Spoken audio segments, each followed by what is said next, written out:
So this is a pelvic floor release exercise, which is an alternative to the one on the knees and the elbows.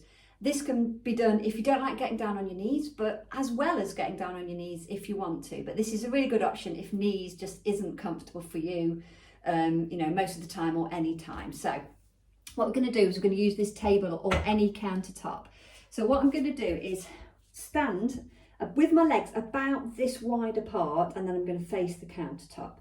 So what we're going to do is we're going to make sure we can reach the counter, so you can use any ledge, shelf, windowsill, anything like that. And then we're going to lower the body down. Now what we want to do is be far enough away so that the hips stay forward of the legs. So we don't want to kind of lower down and then cause a kind of imbalance. So if the legs were further forward, we want to try and get, it's almost like we're trying to aim for a right angle. And then what we can do is lower the chest down, keeping the arms so the hands are flat onto the surface. Lower the body down as far as feels comfortable. So I'll just move my legs back so that we can keep everything in line.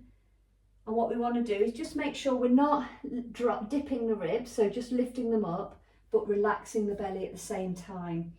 The head stays looking down, so the back of the neck is long.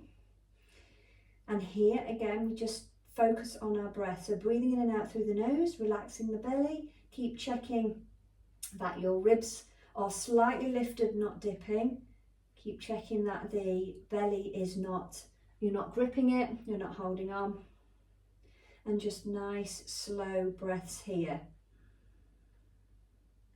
This is getting a really nice stretch for your shoulders, as well as releasing your pelvic floor. And the key thing here is to try and keep the upper body kind of straight. Now, if you feel like you're kind of rounded, then come up a little bit. So do it much less.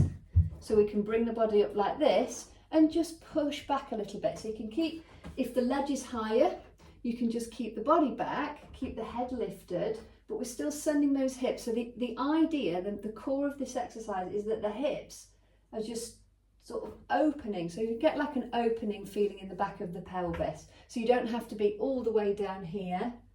Experiment with what works for you, and this is a great exercise to do regularly, especially when you're in the kitchen, you're waiting for the dinner, while you're cooking the dinner, just to have a stretch, open out, take a break, and make sure you're moving your body regularly.